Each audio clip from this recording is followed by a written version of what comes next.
여러분 반갑습니다. 오늘 같이 보실 하나님의 말씀은 두 군데인데요. 요한복음 4장 23절에서 24절 그리고 이사야 6장 1절에서 8절 말씀 우리 같이 보시겠습니다. 먼저 요한복음 말씀입니다. 아버지께 참되게 예배하는 자들은 영과 진리로 예배할 때가 오나니 곧 이때라.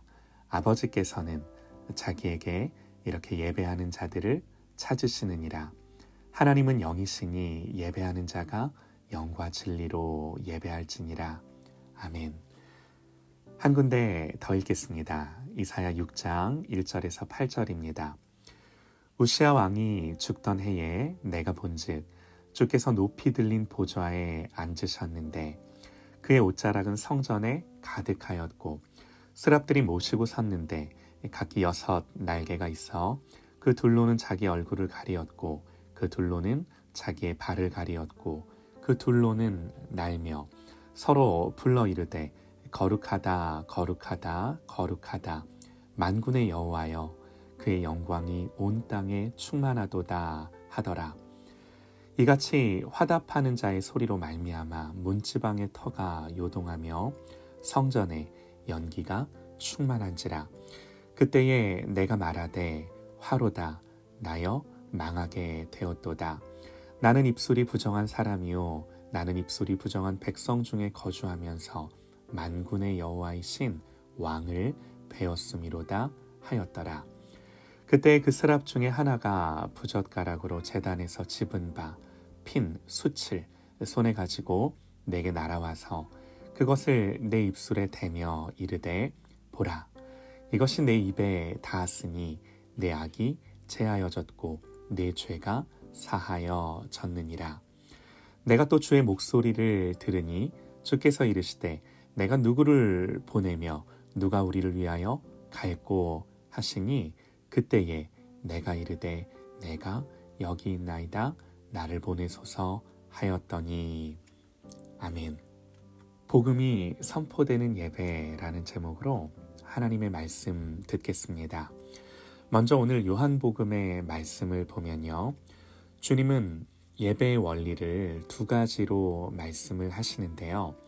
영과 진리로 라는 말로 표현이 되어 있습니다. 헬라어를 직역하면 영으로, 영 안에서, 또 진리로, 진리 안에서 그런 말입니다. 이게 무슨 말인가? 요한복음 3장 6절을 보면요. 예수님이 우리의 거듭남을 말씀하실 때 육으로 난 것은 육이요 성령으로 난 것은 영이다 그러셨어요. 여기서 육이다 영이다 하는 말은 거듭난 영혼과 그렇지 못한 영혼을 말씀하시는 거죠. 우선 이 말씀의 근거에서 영으로 예배해야 한다는 말을 생각해 보면요. 이처럼 거듭난 심령으로 육이 아니라 거듭난 영으로 하나님을 예배해야 함을 말씀하시는 거죠. 다시 말해 영으로 예배해야 한다는 말은요. 거듭난 하나님의 백성이 이 거듭난 영으로 거듭난 심령으로 자신의 마음을 다하여 온 마음으로 예배할 것을 요구하는 것입니다. 마태복음 15장 8절을 보면요. 예수님 그러세요. 이 백성이 입술로는 나를 공경하되 마음은 내게서 멀도다. 주님은 이사야 선지자의 말을 인용하셨는데요. 입술로는 찬송을 하고 하나님의 은혜를 말하고 기도를 합니다. 그러나 마음은 하나님에게서 멀리 있는 거죠. 영으로 하나님을 예배한 게 아니죠. 또 어떤 의미가 있을까요? 영 안에서 자명합니다. 성령 안에서의 예배입니다. 분명하죠. 성령님은 하나님이세요. 하나님이 예배 가운데 임재하시고 함께 하셔서 우리 가운데 역사하시고 말씀을 깨닫게 하시고 마음을 새롭게 하시고 예배의 절대적인 전제죠. 그리고 진리로라는 말씀은 어떤 의미인가요? 진리 안에서 그런 말이에요. 진리가 빠진 예배는 예배일 수 없습니다. 진리는 하나님 말씀이에요. 마태복음 15장 9절을 보면요. 사람의 계명으로 교훈을 삼아 가르치니 너희가 나를 헛되이 경배하는도다 그러세요. 성경의 진리가 아니라 사람의 원리, 사람의 기호, 사람의 교훈으로 가르치려 한다고. 그건 예배가 아니라는 거죠.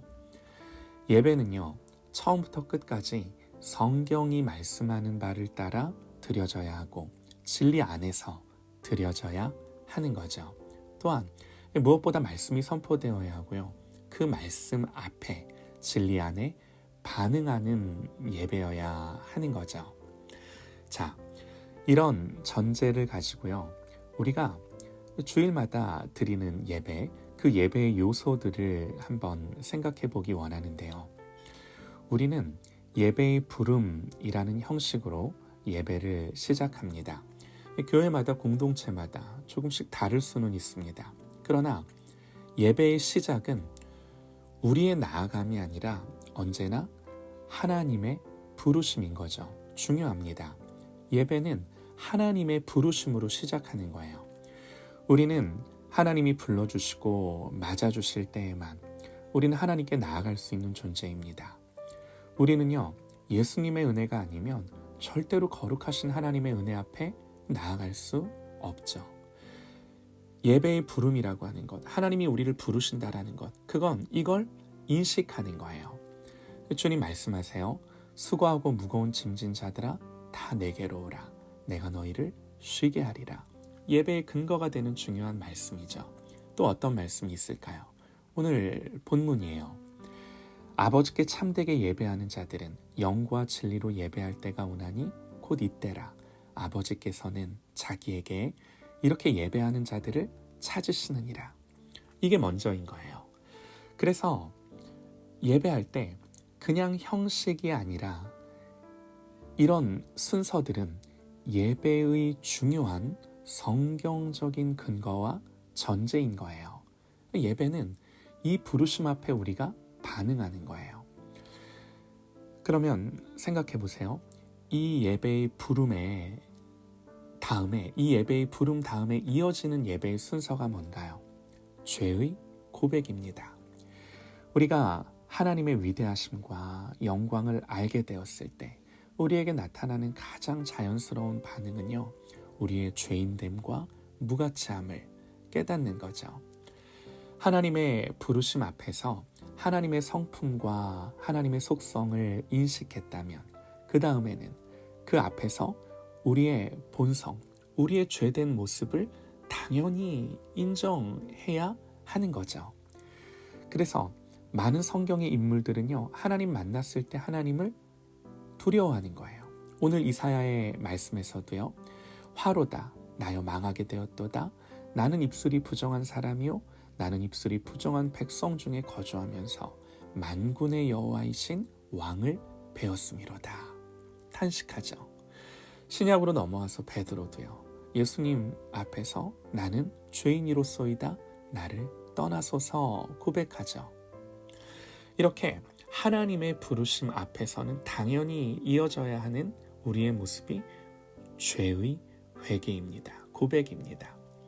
그리고요, 이렇게 죄의 용서를 구한 다음에 어떤 순서가 오나요?